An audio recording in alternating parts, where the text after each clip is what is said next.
All right. Let's get started. We do have an in-class exercise today. I know you're excited about that. What we're going to do, I'll have the TA pass these out. This relates completely and entirely to access. And today, I would like for you to pretend like it's a test. So I don't want you working with anyone around you. Put your cell phones away and your computers away, your books away, and resist the temptation to look on the paper next to you. Because frankly, if while you're working on this, and I'm not going to go around and keep an eye out for crooked eyes. So if you're peeking for this, for this in-class exercise, you're only hanging yourself. But the idea is, be honest with yourself. If you're not able to finish this thing on your own and you're constantly looking at the people around you, that's a red flag to you that you don't know what you're doing. And it's a full week before the exam, so plenty of time for you if you struggle with this, if you completely mess it up. I'd much rather you mess this up than mess up the exam. So a lot of this requires you to take a good, honest look at yourself as well. Now, few things. The exam next week. I mentioned to you before that we did get access to a couple of more rooms. We're still going to have to use Knowlton Hall for some of the folks taking the exam, but I've also got 2 smaller classrooms, so we've kind of split everybody up. So about 80 of you are in here, 40 of you are going to be in Dries 317, and 40 of you are going to be in Dries 480, which means this is one really crazy-looking attendance sheet. So when you sign in today, and let me just make sure, Sue, we didn't already pass out an attendance sheet, did we? You? Okay, that's all right. We don't want to pass that one around because I have a different one, so I don't want to confuse people with 2 attendance sheets. So I'm going to pass this one out.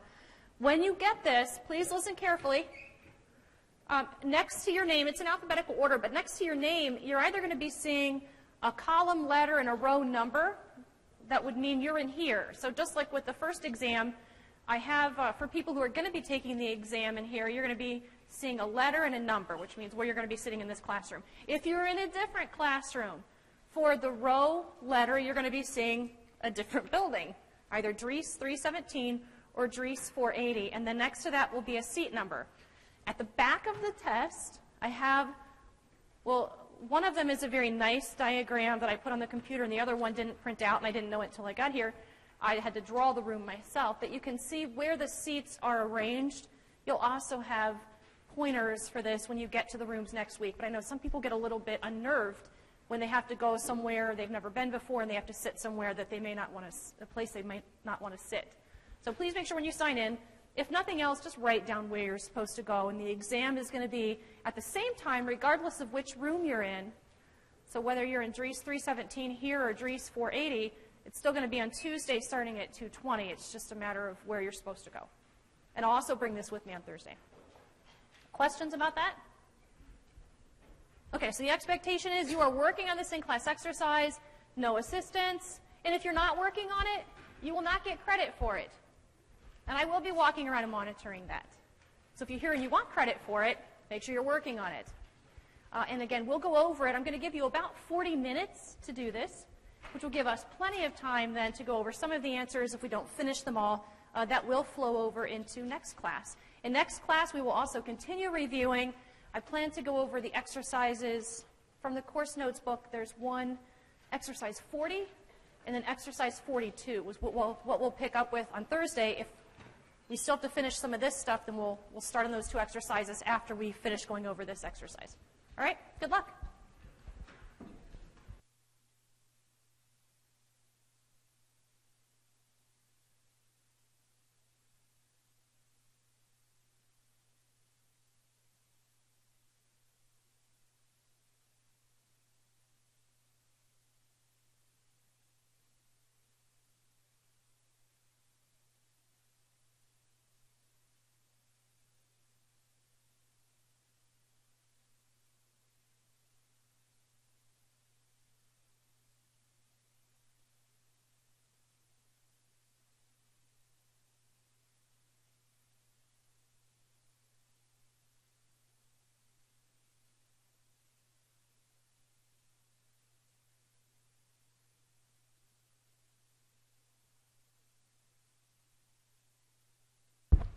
any extra copies of the in-class exercise at the ends of any rows?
one of the things I'm noticing as you're working on this, I do see a number of people who are kind of leaning in and asking the person next to them.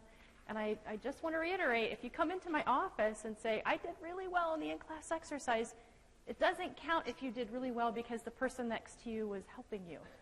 So if that's what you're doing right now, all I'm saying is that you're not ready. You're not ready for the exam. So please don't walk away thinking if you get a lot of these right that you know what you're doing. If you're having to lean on the other person, you don't know what you're doing.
many of you have gotten to question number 5? How many to 6? How many to 7? Anybody done? Okay. We're going to take about 10 more minutes.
Okay, so how many of you did finish the assignment?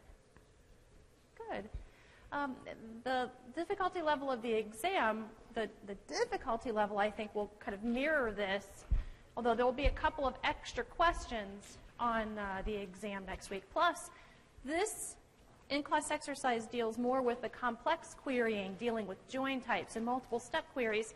What this exercise isn't really devoting any time to is the querying that has to do with multiple constructs using Boolean logic along with querying and wildcard symbols and stuff like that. So those are not a part of this assignment, but you will see those types of questions, those queries where you have to do multiple sort fields and multiple criteria and wildcard statements, all of that stuff. You will see that on the next exam. So you should expect probably 12 questions on the exam next week. And the layout of the test is very similar to this one. It's one of the reasons why I wanted to give you a different in-class exercise than the rest of the classes we're going over, because I do write my own tests.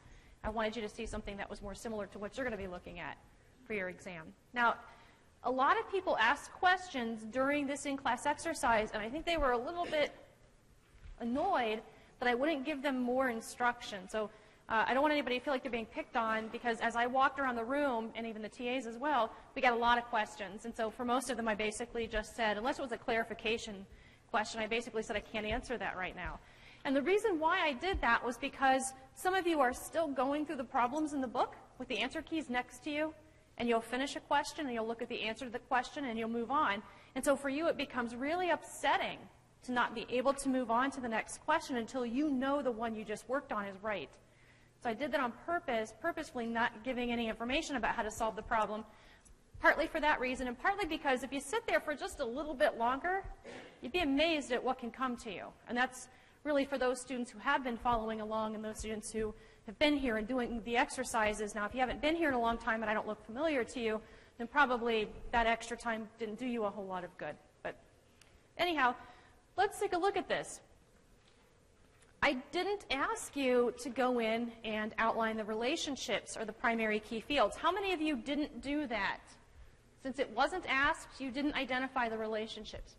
Did you find it hard to answer some of the query questions not having gone in and identified the relationships? Was it difficult? You kind of do it as you go. So what'd you say? Ad hoc. Okay, I like that. Ad hoc. What can happen is that you sort of have to reinvent the wheel. You have to reorient yourself to the database. And the other thing is, I haven't gone over the answers, so it may have felt like you really had it good, but maybe it wasn't quite so good. And for the rest of you who kind of said, well, we don't have to identify the relationships. That's old stuff. That's baby stuff in Access. We're doing the big stuff now. You can't do the big stuff until you do the baby stuff. Let me turn down the lights just a little bit, hopefully without putting the screen back up. Lighting. There we go. Okay, so the relationships I've identified, I put those up a few minutes ago. That way you could see them. Is there, well, let me ask you this first. I've given this before as a quiz back when we used to have quizzes every few weeks. And a lot of times people really struggled with that disasters table over to the far right, that FEMA # or FEMA number field. They couldn't quite grasp the fact that it might be connected to what's called the FEMA ID, or sometimes people get mixed up and call it FEMAID. Couldn't quite grasp the fact that there was a relationship there because the field names were different. And the same thing happens with the people table, that FEMA ID or FEMAID field, however you look at it, is the same field as the FEMA number field that we see over in the disasters table. And so if you don't see that, part of what's happening is you didn't really read the problem description, because it clearly tells you how this database operates. So you looking at those fields alone might not be enough for you to really figure out what the fields mean and how they're going to be maintained. So if you miss that connection, you're doomed for this database. That's really going to be a big thing, and part of that comes with making sure you understand what the database is doing. But is there a direct relationship between company and people based on the field FEMA ID or FEMAID, whatever you called it? Over here. No, because it would be a many-to-many relationship. No, there's not a direct relationship between company and people based on the FEMA ID fields. The field would not be unique, is not unique in either side of that relationship, and therefore it can't really be a foreign key field relationship. It's not legitimate. So no, there's not a direct relationship between company and people. And if you thought that there was, that was really going to dash your chances of getting one of these last two questions right. So as you were looking through this, how many of you got a little bit startled right when you got to,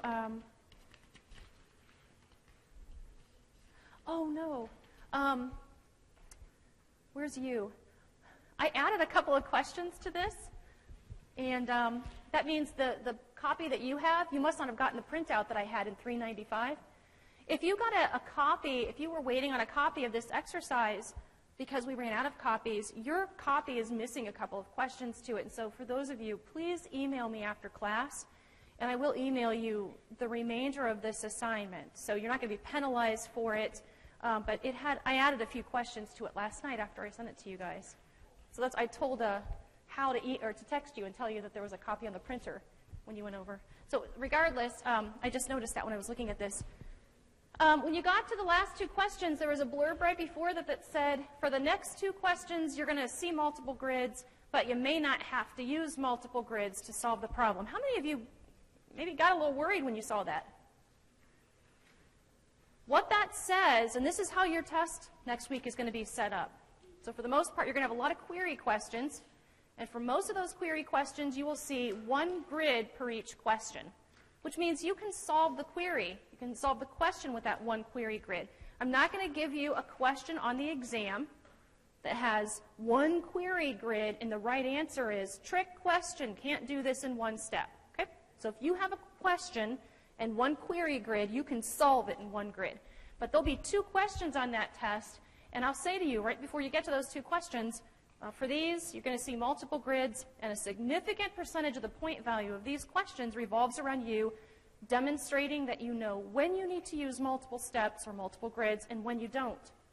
So for those last two questions, only one of them needs multiple steps. The other one absolutely does not. And I'm not going to put point values next to the questions either. I'm just going to say in that blurb beforehand, the one-step query is worth this many points and the multiple-step query is worth this many points. So you can't guess based on point value. So if you try to answer the question that should be solved in one step, if you try to drag it out into multiple steps, you'd lose most of the points for that. Even if it somehow works, it doesn't matter. You weren't efficient at all. You didn't demonstrate that you knew when you had a many-to-one-to-many and when you didn't. By the same token, if you answer the multiple-step query, the one that should be answered in multiple steps, if you answer it in one step, you'll lose almost all the points for that. And if you use multiple steps, but in any one of those steps, you use the three tables that can't be used together, you would lose almost all the points for it. So I'm telling you this so that you know how to prepare, so that you know exactly how you're going to be graded. It's not going to be a surprise, but if we're going to spend all of this time explaining when you have problemed relationships, you should know how to find those and demonstrate what to do and how to fix that, okay? So the layout of our test will be very similar to this. So when you got to those last two questions, it could have been a little bit, I don't know, a little bit frightening. All right, so in the first question, can we add the corresponding record, the one that has a FEMA ID of 43971? Can we add that to the people table? What'd you say? No, why not? In the red hat.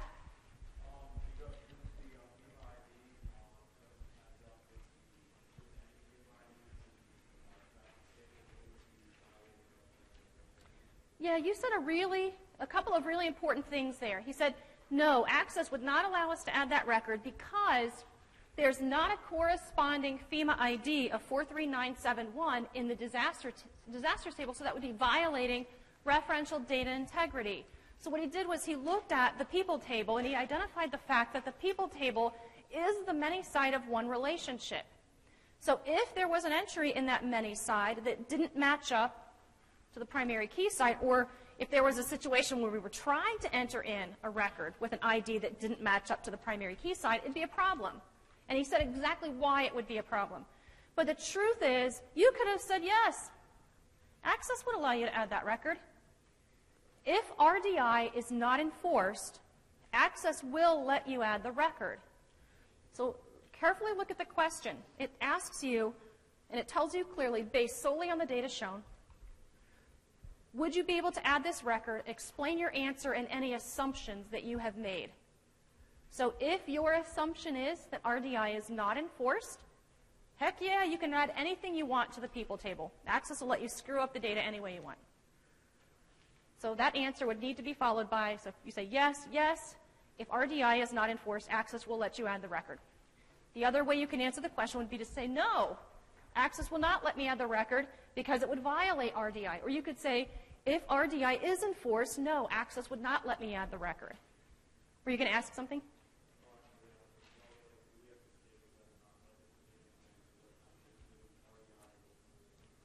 Would you have to assume at the beginning of the question? You wouldn't have to say it at the beginning. You would need to make it clear that you have given an answer and some sort of a supporting assumption. So for you, what you said didn't have the assumption first. It had it second. You said no because it would violate RDI. So that'd be a beautiful example right there. You're saying no because of the fact you're assuming basically that RDI would be enforced. Therefore, it would be violated if you tried to. You don't have to give both answers. You just have to give one of them and give the correct supporting assumption. Okay? What about the record that we're trying to add to the disasters table? So question number 2, would Access allow us to add that record?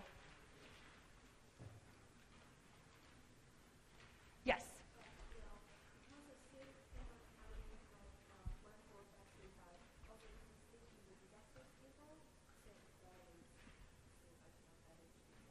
So what is it, what's big about that field? She said no because the FEMA number of 14535 already exists in the disasters table, but what's important about that? Why can't I put that in if it already exists? Not RDI. If you say RDI in this question, you'd lose points for that, even if you gave the right answer with RDI. But what's the problem with that? Yeah, so just adding a little bit more to that, it's the primary key field. So the answer is no. There's no, yes, if this, no, if that. It's an emphatic no. No, I cannot add this record to the disasters table because this would cause a duplicate entry in the FEMA number field, and it's the primary key field. By definition of a primary key field, there cannot be duplicate entries. So this question, number 2, has nothing to do with referential data integrity at all. And so as you look at this, some of you may have been focused in on, well, the disasters table holds the many side of 2 relationships. There's the type field and the level field. And you may have scanned through there real quick to look and see, is there anything, anything that we're trying to do with this record that would violate any of the primary key sides of the relationship? And there isn't, but that's not the limiting factor here. There are a lot of things that you have to take into consideration when you determine this. Are there any violations of RDI in this database? Yes, where? Yeah, in the level field in the disasters table, there is a level of 8. Boy, is that pen really not.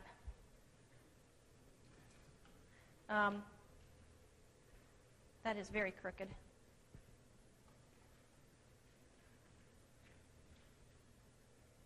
There we go. There's an 8. And it doesn't correspond to anything that we see over in the GovHelp table. That's a violation of RDI. All right? Yes, over here. There's also an H in the type field of disasters. Yeah, there's an H that we find in the type field of disasters that doesn't correspond to an H in the types table. You bet. All right. So let's look at the very first query. Write a query to summarize the total dollar amount of company damage claims by disaster type. This list should include all disaster types, even if in the back.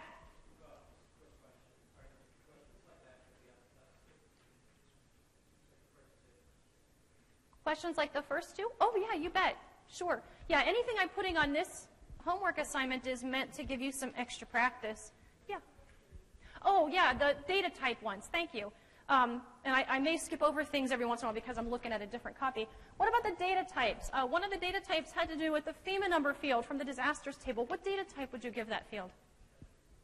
Text. Yep, even though the field contains all numbers, we'd never add together two disaster numbers to figure out the disaster number of some upcoming event. And also those leading zeros, if we gave the FEMA number field a number data type, those leading zeros would be dropped. I think we had a damage field from the company table. Is that the next one? What would that data type be? Brian? Yeah, currency. Currency would definitely be the best suited data type. And what about, I think was the next one, level number from GovHelp? I guess I'm not as senile as I thought. What do you think, Hunter? What would that be? Text. I'd accept text. There's another one that I guess I forgot to put in here as one of the options, but does anybody know what it would be? Auto number. Auto number is also an option. And many people are thinking, I thought she just said not a number field if it's a number not used in a calculation. But the auto number field isn't a genuine number field in Access, so it doesn't take up as much space. An auto number field is just really a way to give a unique entry to every single new record that's entered in, with the idea that the field would never be used in a calculation anyway. So I'd accept auto number or text. Yes, back here. Number would be used in a field that contains numbers and would be used in a calculation, but not currency. No, you wouldn't be able to use auto number for the FEMA number. Anybody know why? It's not that it's not consecutive numbers, because I could have really gone in and sorted that table any way I wanted. But auto number still would drop that leading zero. Yeah, you'd still lose that, and we definitely see leading zeros here. So far, so good? All right, so, and I better make sure.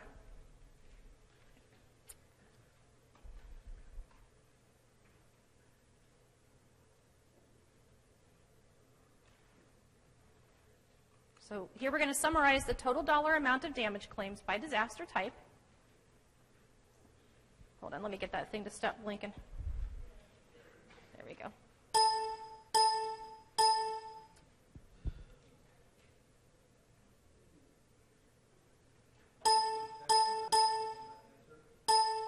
Which answer? No, I just said I would accept text or auto number. Yeah, I would accept either one for that. For some reason, I can't get this to go away. Oh, I guess I should probably say keep.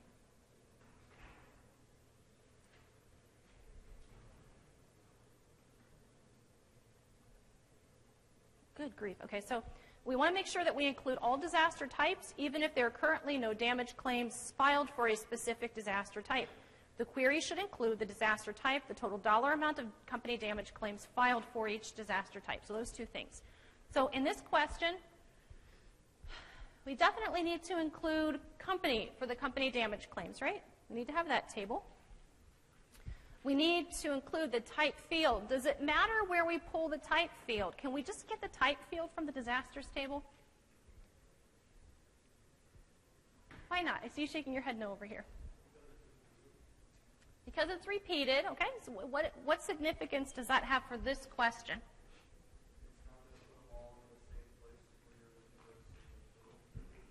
It's not going to put them all in the same place. You're on the right track. You're on the right track. We definitely can't rely on the disasters table to get the type field. And one of the symptoms of the reason why is that we see the type repeating, but there's a bigger issue going on. Anybody know what it is?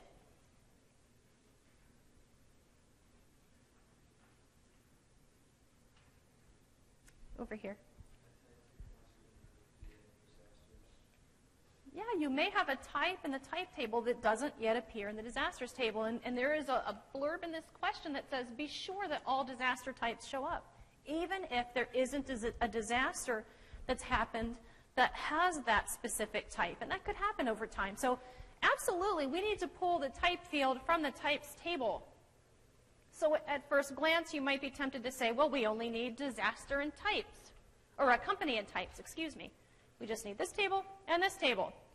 Well, that wouldn't be true, now would it? Why isn't that the case? Why can't we get away with just using company and types? Yeah.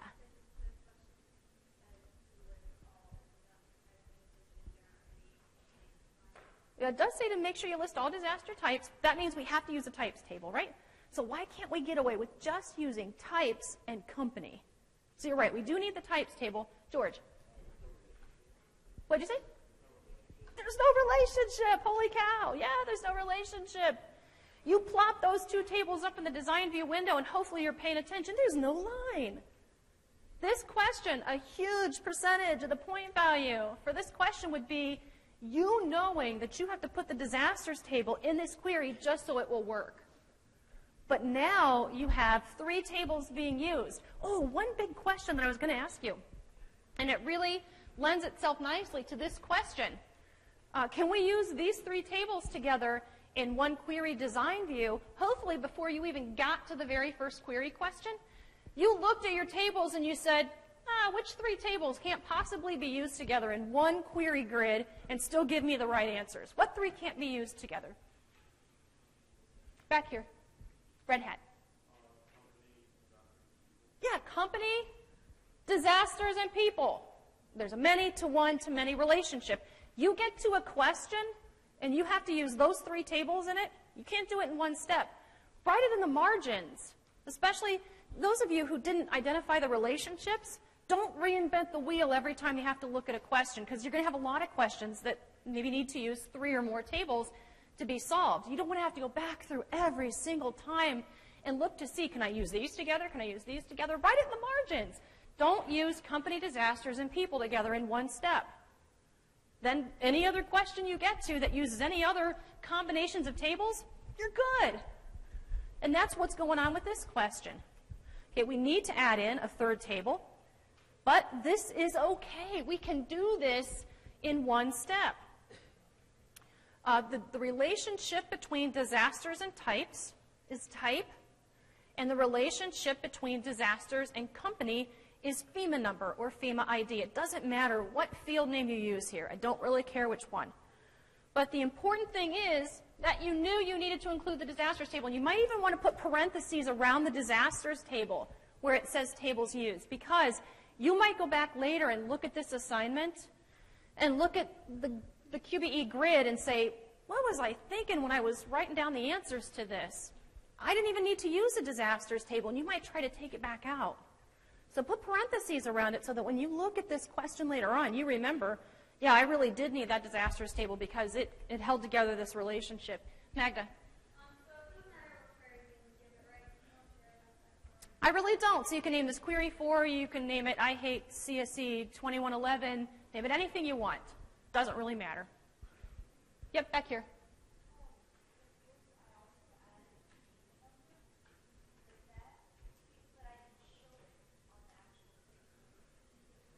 Yes, yeah, we would. You only want to include what you need. And when you're using the totals line, especially, any additional fields that you put in there, even if you don't show it, could end up being the lowest detail level field by accident. So yeah, don't put in extra stuff. What was the reason why you put it in? Can I ask?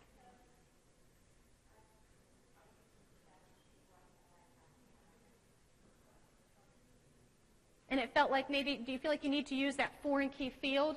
Yeah, you don't have to do that. So when you're putting in multiple tables to run a query, if you're okay to do that, so you don't have a many-to-one-to-many relationship, the fact that you've already identified those relationships is what Access needs. You don't have to then go in and put fields in that are foreign key fields just to help Access along, which seems funny because sometimes we feel like we do have to help Access along, but for this we do not. Hunter?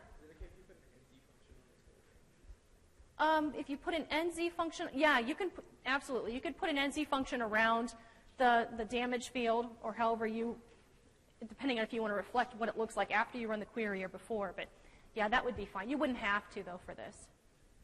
Yes? That's a good question. So the whole join type thing, this is important.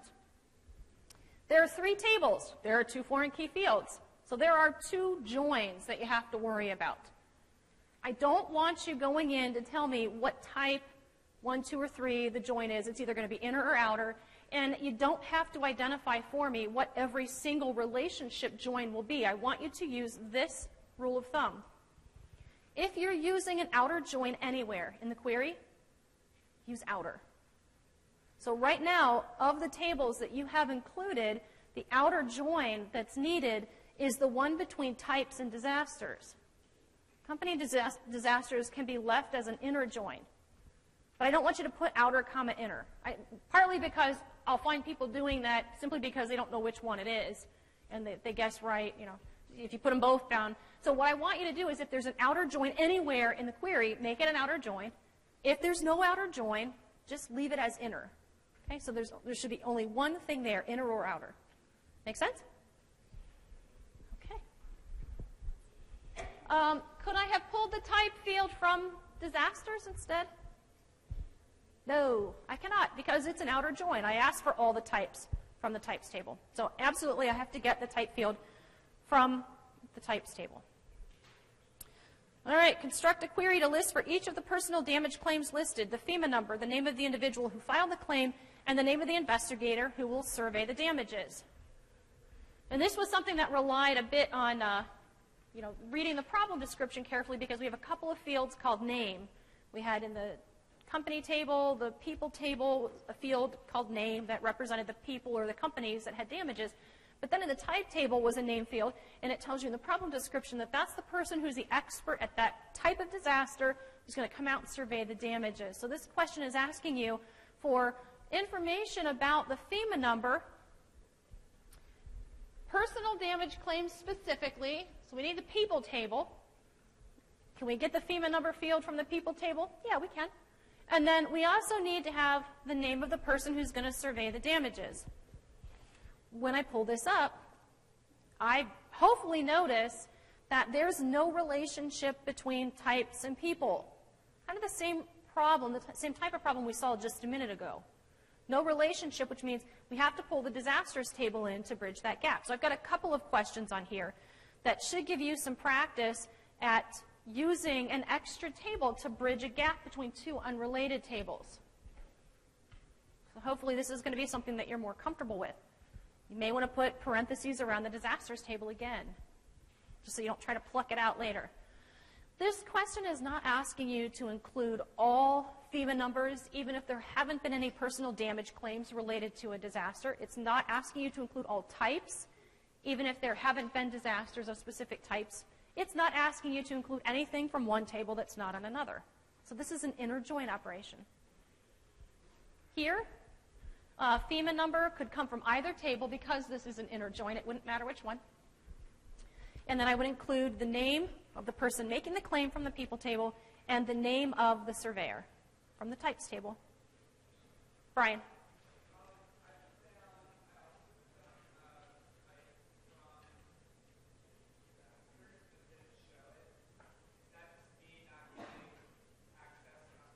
That's right, yeah, just like the question we saw before that. That was, I believe, you feeling like you'd already had the FEMA number field in there, which is the foreign key between these two tables, but then I think you felt like you needed to also include the one between these two tables. Yeah, you shouldn't do that.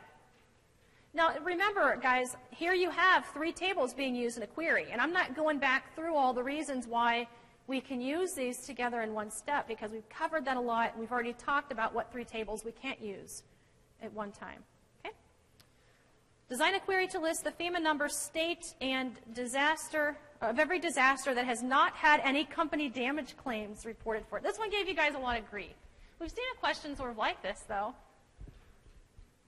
So we want to have information about the disasters that are not in the company table. Interesting question. So if we were to use the disasters table and the company table with an inner join operation, what would we get? What kinds of disasters would we see there? Come on, guys in the back, you've been awfully quiet with answering questions. Come on, show me that you guys have been paying attention. Come on. You're letting the front of the room down. Come on. Do you need help from the front of the room? Yeah, I see somebody shaking their head. I'm not ignoring you back there. I definitely see you.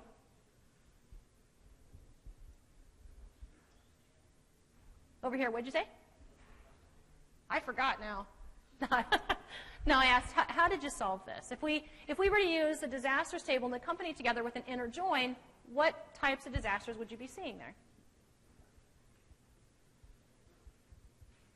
The ones that have company damage claims. With an inner join between disasters and company, the FEMA numbers that you're going to get will be those that have had company damage claims, which is the opposite of what you want here, right?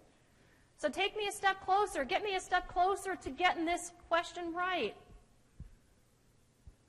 What'd you do with it? In the back? Yes, yay! Oh, wait a minute, Brian, you're in the back. You have someone there who's definitely been paying attention. Make it an outer join. Yep. Make it an outer join. Yeah.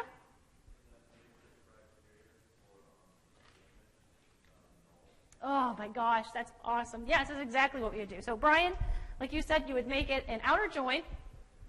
And then the idea here is that with an outer join, you get all FEMA numbers from the disasters table, even if there hasn't been a company damage claim. And then to make sure those are the only ones you see, you can pull any field you want. Okay, now I, in reality, would want you on a test to give me a field name from the company table. Any field you want. I don't care what it is. It's got to be from the damage table.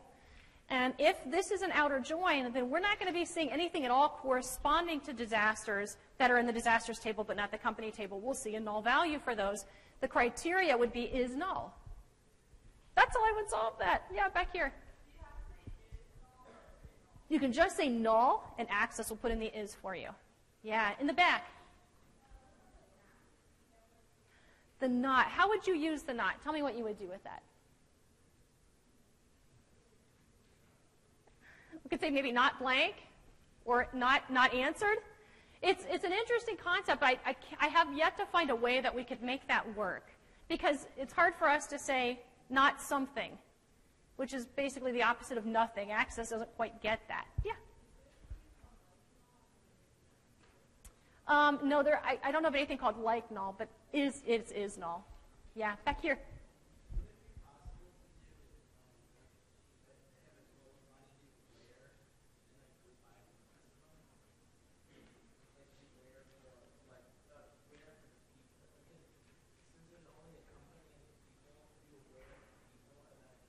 What would the where be doing? What would you need the where for?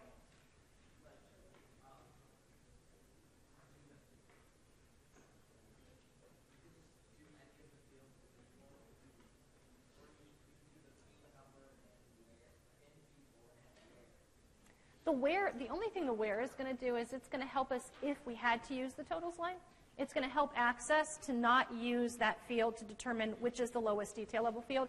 But it isn't going to make this question any easier. And one of the things, as we look at these grids, I've mentioned this before, but if you don't have to use the totals line for a question, don't put anything on it at all. But the where isn't going to help us at all. All it does is says, hey, if we have to use the totals line, don't worry about this being a lowest detail level field. Don't even consider it at all in terms of that. So that it wouldn't help us at all in that. Over here on this side. Let me show you. How about I pull this up? I was surprised you guys were letting me get away with not pulling it up for that long. Okay, so let's see. Oh.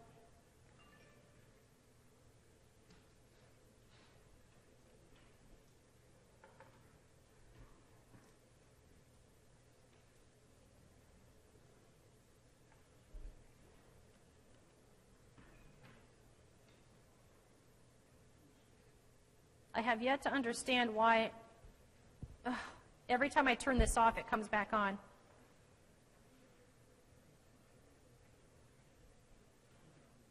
Hold on a minute. While you're waiting, because I know it's getting close to time, while you're waiting, get out a piece of paper and put your name on it. Hunter, were you going to ask something while I'm doing this?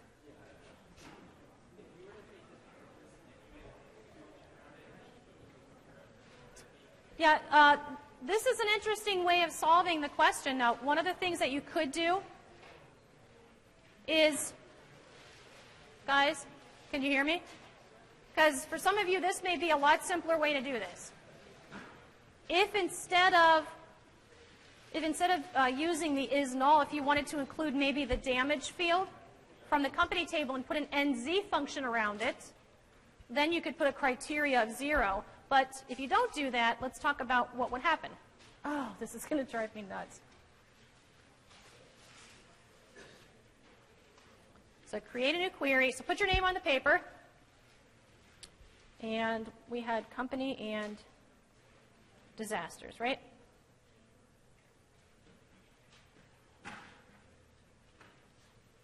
So if I use FEMA number, state, and date, and I leave this as an inner join, right?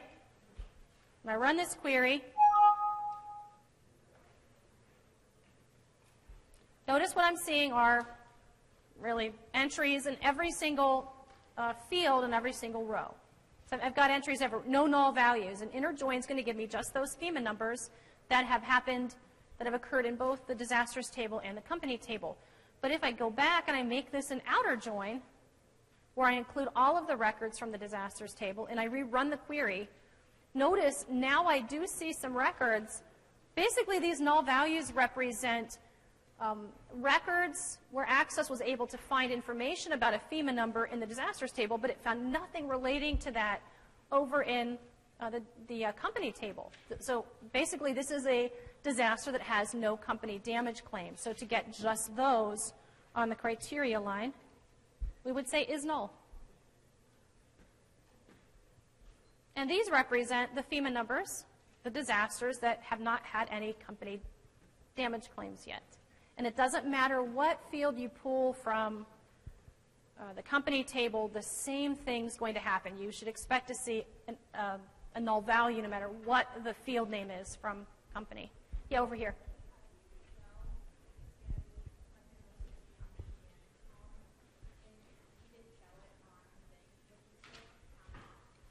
No, the question was in the QBE grid on the answer key, I didn't show the damage field, but I showed it here. I showed it here so that you could see what was coming up. But remember, I'm not a stickler about show check boxes. So if you've got, a box that you've checked, I'm actually not going to award any points to that on the exam unless you're not checking any boxes at all, and then I have to take points off for it. So, a box here or there that's different than mine, that I don't really care about because I got way more interesting things to award points to. All right, so on this piece of paper, I want you to write down one of the violations of referential data integrity that we found. Basically, what it was from which table. Over here. Where is the attendance sheet right now? Oh, my goodness. All right, can we just pass it real quick? I'll pass it back around again on Thursday so you can get the seat numbers. But at this point, please don't look for the diagram on the back. Just sign it and have it go. And I'll bring this exact same thing on Thursday. Okay, so writing your name on the piece of paper. And we've taken a head count, so please do not write down something for someone else. By the way, I didn't say this at the beginning of class, but this was an extra credit in class exercise. I didn't say it because I was afraid to have a bunch of people leave and not do it. And then you don't get the points, plus you don't get the experience of having done this. So 10 points today. Back here. What, were you going to ask me something? Yeah, tell me one of the violations of referential data integrity in the database. And we talked about 2 of them. So if you don't remember, that means something's happening and you're not paying enough attention. I'm losing you somewhere. Like I said before, we're going to go over this at the beginning of class on Thursday. Also, I'll be going over the database exercise 40 and exercise 42 from the course notes book on Thursday. I'll see you later. Pass your exercises down to this side of the room, or the answer that I told you to write down.